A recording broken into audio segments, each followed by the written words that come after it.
Kami terus belajar untuk setia di hadapan Engkau. Kami terus belajar untuk mengikuti kehendak Tuhan. Dan kehendak Tuhan itu semua sudah jelas dalam firman Tuhan. Karena itu Tuhan, pada pagi hari ini kami mau duduk diam dengan tenang, dengan fokus, dengan segenap hati kami untuk mendengarkan firman Tuhan. Pakai hamba-Mu yang menyampaikan firman Tuhan, tidak ada lebih daripada semua kami di ruangan ini. Tetapi biarlah kepercayaan dan persiapan yang ada Tuhan, Engkau kiranya memberkatinya. Engkau berkenan memakainya sehingga boleh memberkati setiap kami, membentuk setiap kami menjadi murid-murid yang setia, tahu kehendak Tuhan di dalam mengikuti Engkau, di dalam melayani Engkau, di dalam bergereja.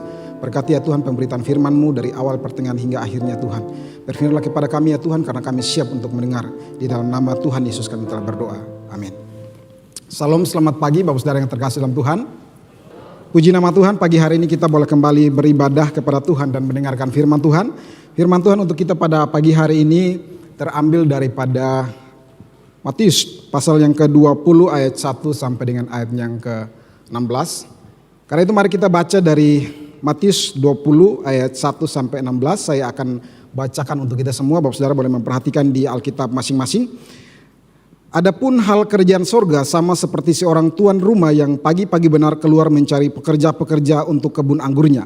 Setelah ia sepakat dengan pekerja-pekerja itu mengenai upah sedinar sehari, ia menyuruh mereka ke kebun anggurnya. Kira-kira pukul 9 pagi ia keluar pula dan dilihatnya ada lagi orang-orang lain menganggur di pasar.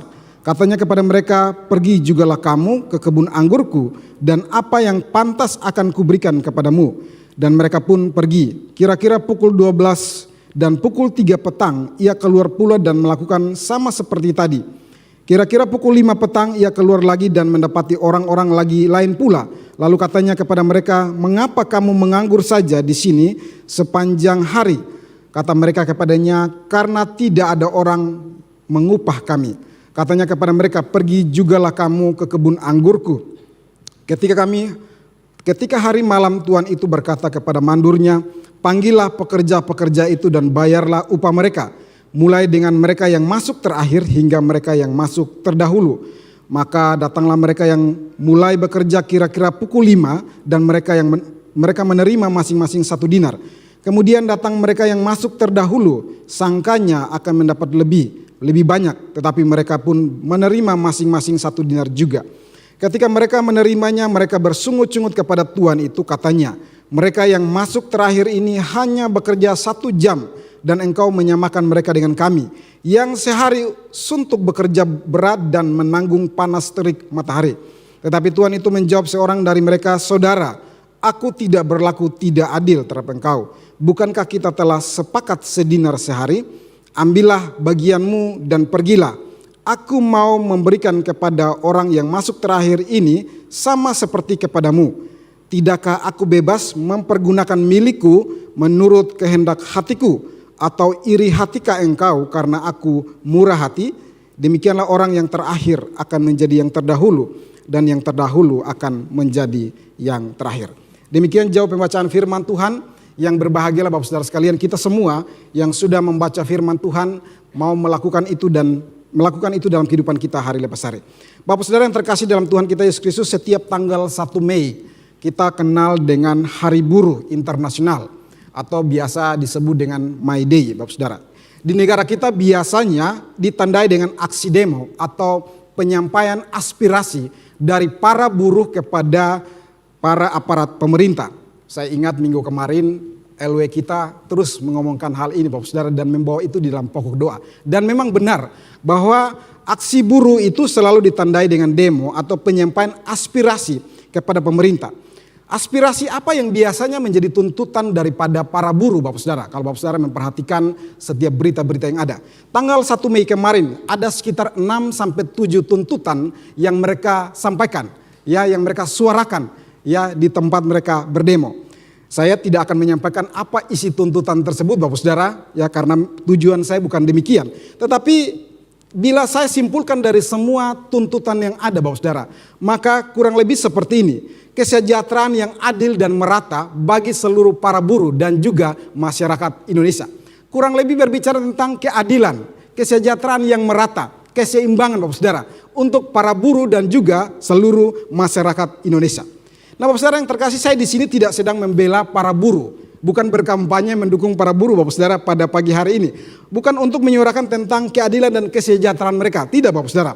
Karena saya juga tidak tahu banyak tentang bagaimana sistem para buruh dan juga bagaimana latar belakang konteks masing-masing para buruh itu bekerja di perusahaan atau di pabrik mereka masing-masing. Namun Bapak Saudara, ketika berbicara tentang keadilan yang diperjuangkan atau yang disuarakan, saya percaya bahwa semua kita akan setuju bahwa tidak ada satupun dari kita yang mau diperlakukan tidak adil. Setuju Bapak Saudara? Adakah dari kita yang mau diperlakukan tidak adil? Saya rasa kita sangat sensitif sekali jika diperlakukan tidak adil. Semua kita ingin sejahtera, ingin diperlakukan sama di hadapan orang lain. Kita semua ini pengen sama-sama merasakan hal yang sama dari orang lain. Perlakuan yang sama daripada orang lain. Kita mudah sekali terganggu atau merasa sensitif jika mengalami yang namanya ketidakadilan. Mengapa Bapak Saudara? Yang pertama, karena apa? Karena kita tidak mau dirugikan Bapak Saudara. Kita tidak mau dirugikan haknya. Kalau kita punya hak, kita tidak mau dirugikan di sana Bapak Saudara. Setuju Bapak Saudara, kalau Bapak Saudara punya hak bekerja dan tidak mendapatkan itu, kita merasa tersinggung. Karena apa? Dirugikan. Yang kedua Bapak Saudara, kita merasa tidak dihargai. Ketika kita sudah bekerja, mencucurkan keringat, bahkan mungkin darah Bapak Saudara. Tetapi ketika kita tidak dihargai, kita sangat sensitif dan mungkin kita bisa marah dan kita bisa kecewa. Kita bisa menjadi protes. Dua hal ini setidaknya sudah cukup mewakili kenapa orang itu memperjuangkan yang namanya keadilan Bapak Saudara.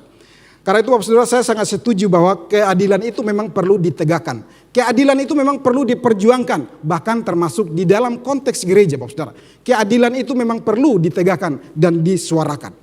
Akan tetapi Bapak Saudara, yang perlu kita berhati-hati untuk ketika berbicara tentang ketidakadilan atau keadilan Bapak Saudara, kita perlu memastikan satu hal bahwa benar-benar yang kita perjuangkan itu adalah sesuatu yang memang betul-betul butuh keadilan. Kita memang sedang memperjuangkan sesuatu yang benar-benar butuh yang namanya kebenaran. Kita memang sedang memperjuangkan tegaknya kebenaran ketika kita menyuarakan atau kita sedang melakukan aksi protes.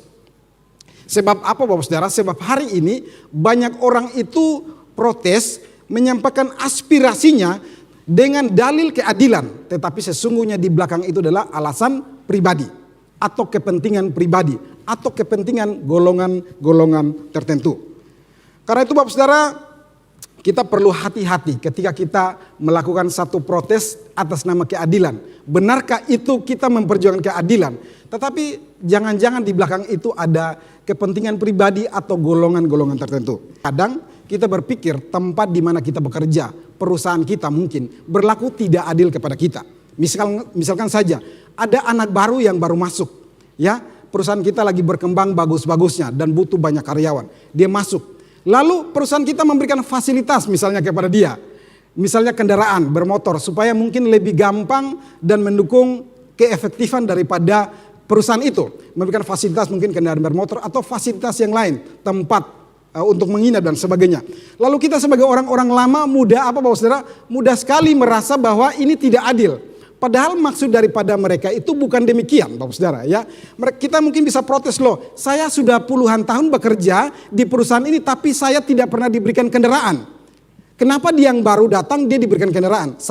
Kendaraan saya beli sendiri. Nah Bapak Saudara, terkadang perasaan-perasaan seperti ini mudah sekali timbul di dalam diri kita dengan dalil ketidakadilan. Nah Bapak Saudara, ini jugalah yang dirasakan oleh para pekerja kebun anggur. Mereka protes dengan keadaan yang ada Bapak Saudara. Karena itu mari kita perhatikan bacaan kita pada hari ini Bapak Saudara, dikisahkan bahwa ada seorang tuan kebun anggur yang mencari dan mempekerjakan banyak pekerja di kebun anggurnya. Para pekerja ini kita bisa sebut seperti hari ini, buruh harian, pekerja harian Bapak Saudara, upah harian. Mereka adalah pekerja lepas Bapak Saudara, digaji harian Bapak Saudara. Nah, sang tuan anggur ini awalnya mendapatkan pekerja pada pukul 6 pagi, ada juga yang mengatakan itu pagi-pagi sekali yaitu pukul 5 pagi.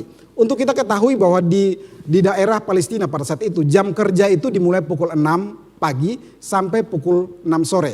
Jadi 12 jam kerja Bapak Saudara. Kalau hari ini di Indonesia berapa jam kerja Bapak Saudara? 8. Ada yang suka lembur sampai tengah malam, itu bisa sama 12 jam kerja Bapak Saudara ya. Ya Bapak Saudara, jadi 12 jam kerja itu sudah fix. Itu upahnya 1 dinar sehari, itu sudah. tidak bisa diganggu-gugat, ya. Itu sudah seperti itu. Nah, sang tuan ini menemukan orang-orang di pasar dan dia suruh mereka untuk bekerja. Kita langsung hitung aja ya. Masuk jam 6 pagi otomatis dia kerja 12 jam di dalam sehari. Nah, yang berikutnya dia keluar lagi, dia ketemu ada yang di pasar di pukul 9 pagi dan itu berarti orang ini akan kerja hanya 9 jam saja. Yang berikutnya dikatakan pukul 12 siang dan pukul 3 sore, ya, dia keluar lagi dan dia ketemu. 12 siang berarti dikerjanya 6 jam. Pukul 3 sore berarti kerjanya cuma 3 jam. Dan yang heran lagi Bapak Saudara, yang terakhir ini kerja cuma 1 jam Bapak Saudara. Karena dia datang pukul 5 sore, dia ketemu pukul 5 sore dan dia tawarkan pekerjaan. Dia kerja cuma 1 jam aja Bapak Saudara. Nah Bapak Saudara yang terkasih, ketika tiba pembayaran gaji dikatakan Bapak Saudara dalam bacaan kita, maka Tuhan ini memerintahkan agar yang masuk terakhir, yang 1 jam itu diberikan terlebih dahulu gajinya Bapak Saudara, upahnya. Kita mungkin berpikir wah ini agak aneh gitu Bapak Saudara ya. Tapi ini yang terjadi. Jadi yang masuk terakhir 1 jam, 3 jam, 6 jam, 9 jam dan 12 jam. Urutannya begitu. Yang terakhir terlebih dahulu, yang terdahulu itu yang terakhir dibayar gajinya. Nah Bapak Saudara, ketika gaji diberikan, dikatakan bahwa yang kerja 1 jam atau kerja sedikit itu diberikan gaji yang utuh Bapak Saudara. Gaji yang bulat, 1 dinar sehari. Diberikan 1 dinar kepada mereka. Saya percaya bahwa ketika diberikan 1 dinar, pasti sangat bersyukur sekali Bapak Saudara ya. Orang yang bekerja 1 jam ini. Karena dia cuma bekerja 1 jam, dia kerja paling belakang. Tetapi dia melihat gajinya itu utuh. Tidak ada potongan sama sekali tentang masalah waktu Bapak Saudara. Tidak ada potongan sama sekali tentang masalah jam kerja. Ini mungkin yang biasa orang bilang apa, pucuk dicinta ulam pun tiba Bapak Saudara ya. Dia mendapatkan gaji lebih. Sudah pasti mereka sangat bersuka cita dan mereka sebarkan cerita ini kepada teman-teman mereka di sekitar itu. Saya dapat 1 dinar loh, padahal saya cuma kerja 1 jam. Nah Bapak Saudara yang terkasih, sudah pasti ini juga membangkitkan perasaan positif dan harapan yang lebih pada mereka yang bekerja 12 jam. Itu sudah pasti. Sudah pasti mereka akan berpikir, wah kalau yang masuk 1 jam itu saja diberikan 1 dinar, apalagi saya yang kerja 12 jam. Sudah pasti saya dapat lebih. Bisa jadi saya dapat 12 dinar. Waduh, ini lebih lagi dari pucuk dicinta ulam pun tiba ini ya. Ini 2 kali lipat ya Bapak Saudara. Atau kalau enggak 12 dinar, saya mungkin dapat 6 dinar lah. Ya apapun itu pasti saya dapat lebih lah. Enggak mungkin saya cuma dapat 1 dinar. Orang yang masuk 1 jam dapat 1 dinar. Apalagi saya yang kerja dari jam 6 pagi sampai jam 6 sore. Sudah pasti dapat lebih. Namun Bapak Saudara yang terkasih, apa yang terjadi ketika gaji itu diberikan kepada mereka? Mereka yang kerja 12 jam. Dikatakan bahwa ternyata mereka juga hanya dapat 1 dinar saja Bapak Saudara. Nah Bapak Saudara, ekspektasi yang tidak dikabulkan, yang tidak nyata, itu sudah pasti akan mendorong keluar rasa protes Bapak Saudara. Ekspektasi yang tidak terkabulkan sudah pasti mendorong keluar rasa protes, apalagi juga dan juga ditambah dengan sungut-sungut. Bagi mereka sang tuan ini tidak adil Bapak Saudara. Bagi mereka sang tuan ini tidak benar nih. Bagi mereka sang tuan ini tidak rata di dalam memberikan upah kepada mereka. Mereka seharian bekerja di bawah terik panas matahari Bapak Saudara. Dan itu menyengat mereka. Lalu disamakan dengan yang kerja pada sore hari. Dan itu tidak lagi panas. Sore hari tinggal 1 jam udah mau maghrib. Itu udah adem Bapak Saudara kerjanya. Nyantai. Gak perlu panas-panas lagi. Bagi mereka ini tidak adil. Tuan mereka itu tidak adil. Sang tuan yang mengupah itu tidak adil. Tapi pertanyaannya begini Bapak Saudara. Apakah benar bahwa sang tuan ini tidak adil? Tapi kalau kita berpikir secara normal, kita berpikir secara normal. Kita akan setuju dengan cara pikir daripada orang-orang yang protes ini. Para pekerja ini. Bahwa benar ini tidak adil. Apalagi sistem kerja pada hari ini Bapak Saudara. Bapak Saudara yang bekerja dan yang mengerti sekali tentang sistem bekerja. Saya percaya bahwa tidak akan adopsi sistem ini. Ada yang mau adopsi sistem ini Bapak Saudara? Di kantornya, di perusahaannya, ada. Di rumahnya, ada yang mau adopsi sistem ini. Saya percaya kita akan tolak mentah-mentah sistem ini. Karena sistem ini sudah sangat kadaluarsa Bapak Saudara. Dan ini yang menjadi protes daripada orang-orang itu. Jika kita adalah orang-orang yang bekerja pada hari ini dan digaji, diupah. Kalau diperlakukan demikian, kita juga akan protes Bapak Saudara. Tidak mungkin kerja 12 jam dihargai sama dengan kerja 1 jam. Tidak mungkin kerja 1 jam itu disapresiasi sama dengan yang kerja 8 jam. Coba teman-teman kita datang kerja terlambat. Ya terlambat 30 menit aja kita udah mulai menggerutu, ngeluh gitu ya. Datang terlambat, giliran gaji duluan gitu ya. Giliran gaji duluan minta gitu ya. Kerja nggak jelas gitu ya, kerja asal-asalan gitu ya. Nggak jelas kerjanya, sehari di kantor cuman main game aja gitu ya. Bermedsos dan sebagainya. Tapi giliran kalau ngomong gaji itu paling depan protes. Kita juga nggak mau begitu Bapak Saudara kan. Kalau di kantor kita ada rekan kita yang demikian. Dan ada ya bos kita yang demikian memperlakukan. Kita pasti akan protes, ini tidak seimbang, ini tidak adil. Akan tetapi Bapak Saudara, coba kita tenang sebentar dan mari kita lihat baik-baik. Coba mari kita perhatikan lagi teks bacaan kita. Jika benar ini tidak adil, mengapa Tuhan Yesus itu memakai sistem ini, memakai cerita ini untuk bicara tentang kerajaan Allah. Dan lebih lagi Tuhan Yesus memakai cerita ini untuk menunjukkan bagaimana karakter Allah itu kepada umat manusia. Kalau ini tidak adil, mengapa Tuhan Yesus itu apakah kurang hikmat memakai cerita ini untuk mengajarkan tentang kerajaan Allah dan bagaimana karakter Allah kepada manusia. Karena itu, apakah hal kerajaan Allah itu berbicara tentang ketidakadilan? Saya percaya kita tidak akan setuju. Masakan sistem kerajaan Allah itu lebih buruk daripada sistem kerja dunia? Nggak bakalan. Bukankah Tuhan kita adalah Tuhan yang adil, bukan? Tuhan kita itu membenci ketidakadilan. Dan orang Yahudi pernah dibuang ke Babel karena apa? Karena ketidakadilan. Orang Yahudi pada satu saat mereka hanya memperhatikan orang-orang di atas. Tapi orang-orang miskin itu tidak diperhatikan. Mereka hanya mendengarkan orang-orang yang berpengaruh. Tetapi orang-orang yang susah itu tidak mereka dengarkan. Termasuk nabi-nabi. Tuhan hukum mereka dan buang mereka ke Babel. Itu dosa ketidakadilan. Masakan Tuhan Yesus pakai cerita ketidakadilan ini untuk bicara tentang kerajaan Allah? Itu tidak mungkin. Karena itu mari kita kembali perhatikan bacaan kita pada hari ini Bapak Saudara. Jika kita perhatikan pada ayat yang kedua, ya di sana dikatakan seperti ini Bapak Saudara ya. Dalam teks kita bacaan kedua. Setelah ia sepakat dengan pekerja-pekerja upah sedinar sehari, ia menyuruh mereka ke kebun anggurnya. Itu pada ayat yang kedua. Nah Bapak Saudara perhatikan di sini sudah sangat jelas bahwa sebelum mereka itu pergi bekerja, ketika sang tuan itu merekrut mereka, maka mereka telah deal. Mereka telah sepakat, mereka telah tekan kontrak Bapak Saudara ya. Mereka telah setuju tentang gaji. Itu sama hari ini kita bekerja, di depan kita interview, kita pasti ngomong tentang gaji dulu. Gak mungkin kita bilang ya sudahlah Bapak mau gaji saya berapa, yang penting saya kerjalah. Pokoknya terserah Bapak mau gaji saya berapa, 1 juta kek, atau gak sampai juga gak apa-apa, yang penting saya bisa kerja. Gak ada Bapak Saudara hari ini kita mau dihargai begitu, gak ada. Kita pasti di depan kita sudah deal dulu dengan kerjaan kita, dengan gaji. Kita sudah waktu interview kita sudah ngomong tentang gaji. Kita sudah sepakat dengan gaji, barulah kita mau bekerja. Kadang gaji terlalu rendah kita nggak mau, bukan? Karena kita pertimbangkan bagaimana keluarga kita misalnya, bagaimana masa depan kita. Kita perlu deal dulu dengan gaji, bahkan deal bukan gaji aja, plus-plusnya, bonus, fasilitas dan sebagainya. Nah Bapak Saudara, mereka ini telah deal Bapak Saudara, sedinar sehari, sudah sepakat. Itu sudah umumnya dan ini diperjelas lagi. Sudah sepakat sedinar sehari. Sudah ada tekan kontraknya sedinar sehari. 1 hari 1 dinar Bapak Saudara. Nah Bapak Saudara yang terkasih, ini jelas sang tuan tidak pernah menyepakati bahwa 1 hari dapat 2 dinar. 1 hari dapat 3 dinar. Apalagi 1 hari dapat 12 dinar. Sang tuan tidak pernah sepakat demikian. Sang tuan juga tidak pernah sepakat bahwa ada gaji 1 dinar plus bonus. Itu juga tidak ada. Sang tuan hanya sepakat bahwa dia akan bekerja, kalian akan bekerja 12 jam dan saya akan berikan gaji kepada kalian 1 dinar sehari. Karena itu Bapak Saudara, setelah selesai bekerja, dia membayar mereka 1 dinar kepada mereka. Dan dikatakan bahwa dia langsung bayar, dia nggak tunda-tunda.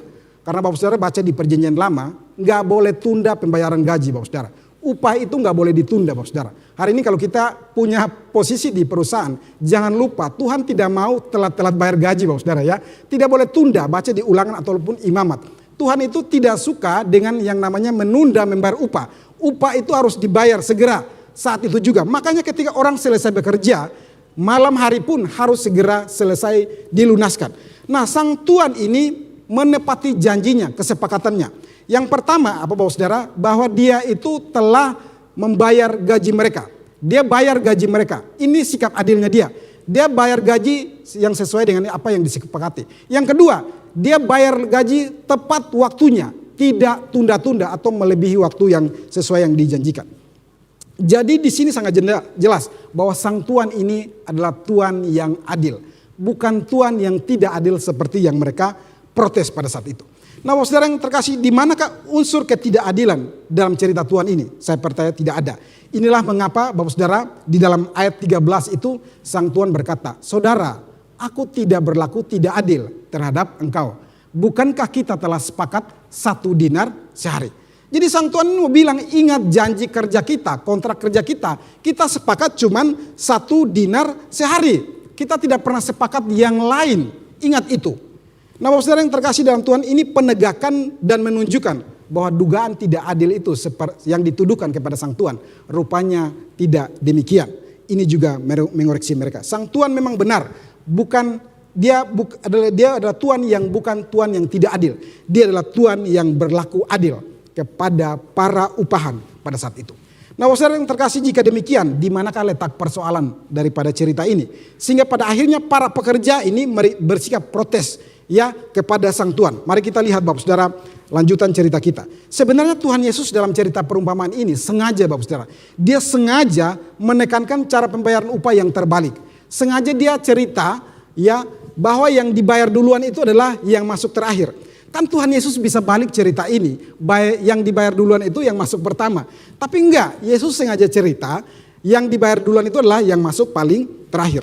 Namun mengapa dalam cerita ini Yesus sengaja menceritakan demikian? Dia seolah-olah Yesus menggambarkan sang Tuhan ini gak berhikmat. Terang-terangan lakukan itu di depan orang.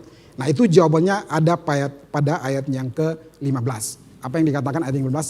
Iri hatikah engkau jika aku ini murah hati? Ini jawabannya Bapak Saudara. Ya, jadi memang sengaja sistem ini dilakukan bukan karena kekurangan hikmat. Bukan karena seperti hari ini kita melakukan pembayaran gaji kita, transfers. Jadi aman. Ya, tinggal m-bankingnya bunyi sudah masuk gitu ya, aman, gak ada yang tahu Bapak Saudara. Tetapi ini sistem ini sengaja dilakukan ya untuk menunjukkan dua hal Bapak Saudara. Untuk menunjukkan dua hal kepada para pembaca saat itu, penerima saat itu, pendengar saat itu, pembaca dan juga kepada kita hari ini. Yang pertama apa Bapak Saudara? Ya, hal yang penting yang pertama mau tunjukkan bahwa Tuhan itu adalah Tuhan yang sangat murah hati.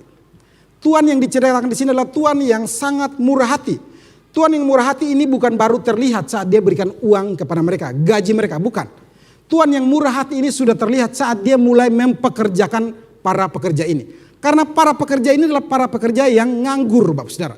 Yang tidak punya pekerjaan. Karena itu dia datang, dia meminta mereka untuk bekerja. Bapak Saudara bisa membayangkan orang kerja jam 5 sore, 1 jam. Itu mau ngapain Bapak Saudara? Mungkin tidak akan berdampak yang besar sekali kepada perusahaan itu. Tetapi karena orang ini nganggur, tidak punya kerjaan, sang Tuhan ini murah hati dan memberikan pekerjaan kepada orang itu Bapak Saudara. Nah Bapak Saudara, inilah mengapa pada saat sang Tuhan itu ketemu mulai pukul 9 sampai pukul 5. Dia tidak pernah menjanjikan upah 1 dinar itu sehari. Enggak. Dia cuma bilang apa? Apa yang baik, apa yang pantas akan kuberikan kepada kamu. Dia nggak pernah sepakat dengan gaji Bapak Saudara. Tapi dibilang apa yang baik, apa yang pantas akan kuberikan kepada kamu.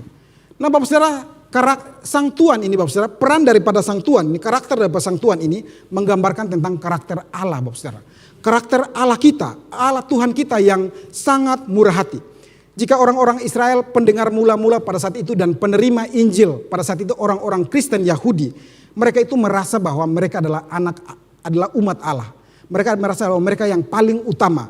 Mereka adalah mereka yang paling layak untuk disebut umat Allah dan berbagian dalam kerajaan Allah yang harus dikasihi Allah. Maka melalui firman Tuhan ini, Yesus mau mengajarkan bahwa yang kalian pikir itu salah. Bahwa sebenarnya Tuhan itu adalah Tuhan yang bermurah hati. Tuhan itu bisa bermurah hati kepada siapa saja. Bukan kepada hanya Kristen Yahudi, bukan kepada orang-orang Israel pada saat itu, orang-orang Farisi, pemungut cukai, ahli-ahli Taurat maksud saya, kepada orang-orang agamawis pada saat itu. Tetapi Tuhan itu mau bermurah hati kepada siapa saja. Tuhan juga bukan hanya mau berkata bahwa murid-murid itu yang paling utama. Tidak juga. Tuhan itu bisa bermurah hati kepada siapa saja yang dia kehendaki. Termasuk kepada non-Yahudi. Tuhan itu mau bermurah hati kepada siapa saja. Dia mau memberikan anugerahnya kepada siapa saja. Termasuk kepada kita pada hari ini. Karena itu Bapak Saudara, jika hari ini kita dapat berbagian dalam kerajaan Allah. Ingat, konteks ini berbicara tentang kerajaan Allah, Bapak Saudara. Dan hari ini jika kita berbagian dalam kerajaan Allah, kita diselamatkan dan kita lebih lagi dipakai Tuhan untuk melayani. Itu semua bukan karena kita utama, Bapak Saudara. Bukan karena kita layak, bukan karena kita hebat. Tetapi semua karena apa, Bapak Saudara? Semua karena Tuhan yang murah hati. Semua karena Tuhan itu murah hati. Tidak ada satupun daripada kita yang layak untuk diselamatkan dan layak untuk melayani. Ada seorang LW kita yang selalu doa ngomong begitu. Sesungguhnya tidak ada satupun daripada kita yang layak untuk melayani. Tapi Tuhan yang melayakan. Benar, Bapak Saudara. Hanya karena kemurahan Tuhan melayakan kita diselamatkan. Melayakan kita untuk apa? Melayani. Melayakan kita untuk berkumpul di gereja dan beribadah. Itu semua hanya karena anugerah Tuhan. Karena itu Bapak Saudara, bersyukurlah dan giatlah selalu dalam pekerjaan Tuhan. Harusnya itu menjadi respon kita. Bersyukurlah dan giat selalu dalam pekerjaan Tuhan. Karena sebenarnya ketika Tuhan mau menyelamatkan kita dan Tuhan mau memakai kita, itu bukan karena kita ini hebat. Bukan karena kita memang punya skill yang hebat dan Tuhan mau pakai kita. Bukan karena kita punya kemampuan yang luar biasa dan Tuhan mau memakai kita. Bukan. Tetapi jangan-jangan seperti bacaan kita, bahwa Tuhan itu lihat kita lagi nganggur, Bapak Saudara. Tuhan lagi lihat kita nggak ngapa-ngapain. Makanya Tuhan itu tawarkan pelayanan, pekerjaan kepada kita. Untuk apa? Untuk kita bekerja di dalam kerajaannya. Jangan berpikir hari ini kita melayani Tuhan, dipakai Tuhan, itu karena kita. Tidak, Bapak Saudara. Tapi Tuhan lihat kita nganggur, Bapak Saudara. Kita nganggur, kita tidak buat apa-apa. Tuhan kasih kita talenta, tapi talenta kita anggurin, kita nggak pakai. Maka Tuhan mau kita pakai talenta itu untuk apa? Untuk kerajaan Allah. Bapak Saudara, tidak enak jadi pengangguran. Setuju? Ada yang pernah nganggur di sini, Bapak Saudara? Tidak enak bukan jadi pengangguran, tapi Bapak Saudara jangan lupa, tidak enak juga jadi pengangguran rohani. Tidak mau melayani Tuhan, tidak mau berbagian dalam kerajaan Allah. Karena itu Tuhan yang bermurah hati. Dia mau cari kita untuk melayani Tuhan, untuk bekerja bagi kerajaan Allah. Dan mereka yang bekerja mau melayani Tuhan, mereka adalah orang-orang yang Tuhan utamakan, Tuhan perhatikan untuk melayani dia di kerajaannya. Hal yang kedua yang Tuhan mau tekankan, ajarkan dalam bacaan kita pada hari ini adalah pekerja yang iri hati, Bapak Saudara. Ya, ada Tuhan yang murah hati, tetapi pada sisi yang lain ada pekerja yang iri hati. Bapak Saudara yang terkasih, Tuhan ingin tunjukkan kepada kita dalam cerita ini bahwa kita perlu berhati-hati terhadap sikap iri hati, atau jangan iri hatilah, rasa tidak suka, Bapak Saudara. Ya, seperti pekerja-pekerja awal tadi, tidak suka kepada mereka yang masuk paling terakhir. Ketika sang Tuhan ini menunjukkan kemurahan hatinya, mereka jadi nggak suka. Mereka jadi iri hati. Mereka menjadi protes dengan memakai alasan ketidakadilan. Namun sesungguhnya karena apa, Bapak Saudara? Karena mereka itu iri hati, Bapak Saudara. Sesungguhnya karena mereka itu nggak suka. Mereka itu merasa bahwa harusnya mereka juga mendapatkan demikian. Itu hanya karena iri hati. Bapak Saudara, ternyata benar tidak mudah punya Tuhan atau punya Tuhan yang murah hati. Kita bersyukur punya Tuhan yang murah hati, bukan? Tapi pada sisi yang lain, kita nggak suka kalau Tuhan bermurah hati kepada orang lain. Ini memang agak aneh, Bapak Saudara, Bapak Saudara. Sangat sensitif kita ya. Kita bersyukur sekali Tuhan bermurah hati kepada saya, puji Tuhan. Tapi pada sisi yang lain, kalau Tuhan bermurah hati kepada orang lain, kita nggak suka. Kalau Tuhan memberkati orang lain, kita merasa nggak baik, nggak enak, nggak suka. Kita merasa tidak adil. Nah, Saudara yang terkasih, ini berarti bahwa kita masih butuh untuk selalu dikoreksi. Kita berpikir kita yang sudah duluan ikut Tuhan, sudah lama melayani Tuhan, sudah paling lama di gereja, kitalah yang harusnya menjadi yang utama, diperhatikan, dilayakkan oleh Tuhan. Tetapi pada bagian ini justru Tuhan pakai yang lain. Tuhan bangkitkan yang lain. Tuhan memakai mereka yang lain yang baru datang. Untuk apa? Untuk kerajaan. Bapak Saudara yang terkasih, ada 4 orang bersaudara yang tinggal bersama, ya 4 orang anak yang tinggal bersama orang tua mereka. Orang tua mereka ini adalah pengusaha yang sukses, punya aset di mana-mana, ya punya simpanan yang besar di bank, ya punya banyak dalam hal ekonomi mereka tidak susah, Bapak Saudara. Nah, anak-anak ini dikasihi, disayangi oleh orang tua mereka. Apapun yang mereka minta selalu dikabulkan. Namun Bapak Saudara, ada satu anak yang spesial, Bapak Saudara, dari ke-4 anak ini. Ya, dia menjadi spesial, dia selalu diperhatikan lebih daripada yang lain. Ya, pertanyaan kenapa dia ini spesial? Apakah orang tua mereka pilih kasih? Rupanya tidak. Dia spesial karena apa, saudara? Dia spesial karena anak ini adalah anak yang cacat, baik secara fisik dan juga psikis. Dia adalah anak yang cacat, Bapak Saudara. Karena itu sudah dari kecil sampai dewasa itu banyak sekali biaya yang harus dikeluarkan untuk merawat anak ini, untuk menyembuhkan anak ini, ya banyak hal. Bahkan mereka harus menjualkan ya aset-aset mereka untuk apa? Untuk biaya daripada anak ini. Suatu ketika sang papa sakit dan meninggal, maka tinggallah sang ibu seorang diri dengan 4 anak yang tadi. Tapi karena sang ibu ini pikiran dengan diri dia, suaminya yang telah meninggalkan dia, juga anak-anak mereka yang berempat ini, maka dia juga jatuh sakit. Sakitnya cukup lama dan itu sangat menguras waktu, tenaga, emosi, bahkan uang daripada apa yang mereka miliki, termasuk apa yang sudah diberikan kepada apa yang dimiliki oleh anak-anak mereka. Maka anak-anak mereka yang bertiga ini selalu bergantian untuk mengurus mama mereka, Bapak Saudara. Ya, maka suatu ketika sang ibu juga karena sakit tidak bisa tertahankan lagi, akhirnya meninggal dunia. Tapi ketika meninggal dunia, Bapak Saudara, seperti biasa, Bapak Saudara, orang tua yang meninggal selalu menitipkan apa, Bapak Saudara? Warisan. Ya, jadi warisan itu sudah jelas tertuang di dalam satu surat dan itu telah disepakati suami istri ini sebelum mereka meninggal. Jadi ketika anak-anak ini dipanggil, ya ketiga anak yang sehat ini dipanggil untuk membacakan warisan ini. Mereka sangat senang, Bapak Saudara. Mereka berpikir puji Tuhan, akhirnya segala penderitaan kita akan dibayar lunas ya dengan mendapatkan warisan daripada orang tua kita. Mereka sudah membayangkan, oh kayaknya toko ini saya akan dapat, Bapak Saudara ya. Oh ini kayaknya strategis nih di perempatan jalan, wah itu rame tuh. Pakainya saya yang harus dapat. Tempat yang basah itu kayaknya saya gitu. Mereka berpikir bahwa warisan itu akan diberikan kepada mereka bertiga saja. Ya karena ya mereka yang sudah berjasa melakukan banyak hal kepada orang tua mereka. Tetapi ketika mereka buka surat warisan itu, Bapak Saudara, surat wasiat itu mereka lihat rupanya warisan itu tidak hanya dibagikan kepada mereka bertiga saja. Tapi warisan itu juga dibagikan kepada saudaranya yang cacat. Warisan itu diberikan kepada 4 orang anak daripada kedua orang tua ini.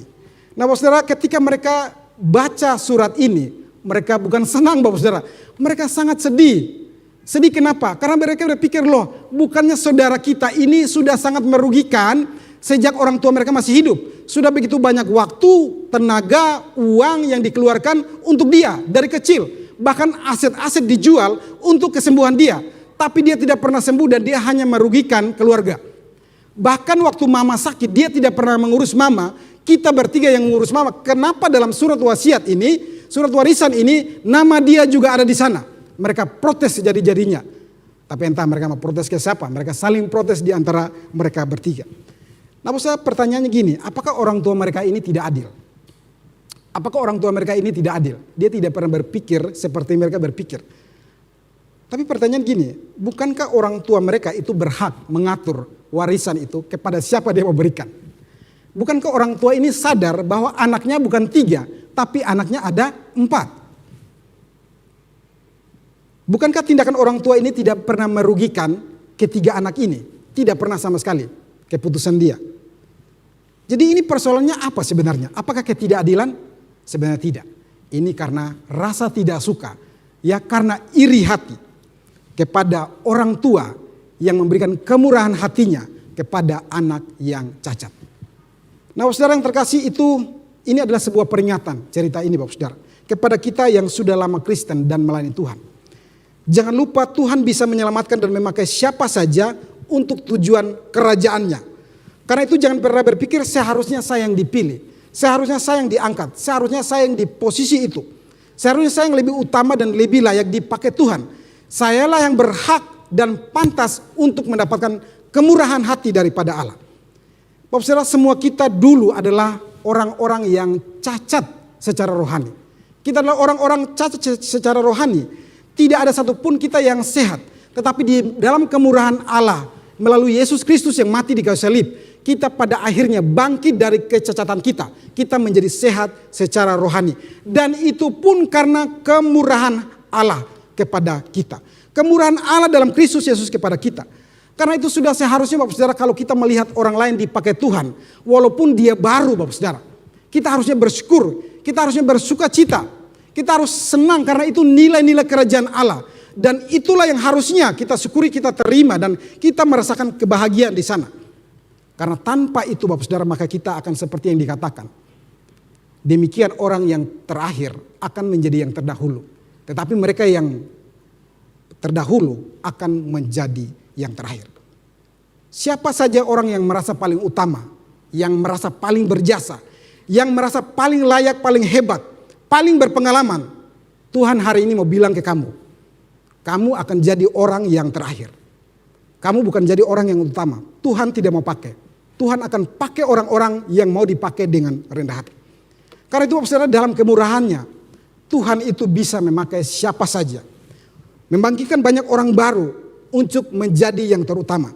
Dalam kemurahannya Tuhan mau terus memberkati dan mengutamakan mereka yang bersikap rendah hati. Yaitu yang merasa tidak pernah berjasa, merasa tidak pernah berpengalaman, merasa tidak pernah tahu apa-apa. Dan hanya fokus untuk melayani Tuhan di dalam kerajaan Allah. Karena itu Bapak Saudara, jadilah yang utama, jangan jadi yang terakhir. Mari kita berdoa.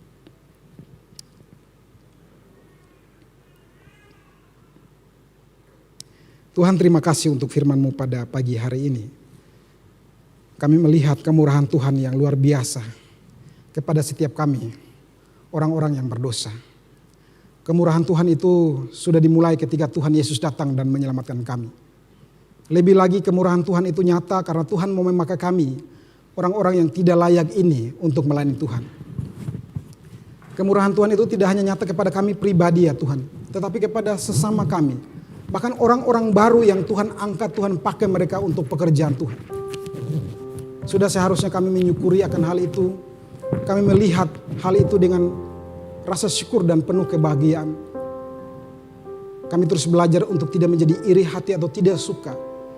Dan merasa bahwa kamilah yang harus diutamakan. Berada di posisi yang paling utama. Mendapatkan kemurahan Allah. Ampuni kami jika selama ini mungkin kami merasa bahwa kami sangat dibutuhkan. Tapi sesungguhnya Tuhan melihat kami nganggur. Kami tidak ngapa-ngapain. Kami nganggur dan Tuhan mau mempekerjakan kami. Ampuni kami jika pikiran kami terbalik selama ini. Pikiran kami pikiran yang sekuler, pikiran yang duniawi. Kami tidak pernah memikirkan tentang kerajaan Allah. Karena itu tidak pernah Tuhan menemukan kerendahan hati mungkin dalam kehidupan kami. Karena begitu banyak alasan dan sikap yang menunjukkan bahwa kamilah yang harusnya yang utama. Ampuni kami ya Tuhan. Tuhan kami adalah Tuhan yang murah hati. Dan kami mau belajar untuk rendah hati. Merasa tidak layak, merasa tidak berjasa tapi bersedia dipakai Tuhan. Kami mau yang utama, kami tidak mau yang terakhir. Di dalam nama Tuhan Yesus kami telah berdoa. Amin.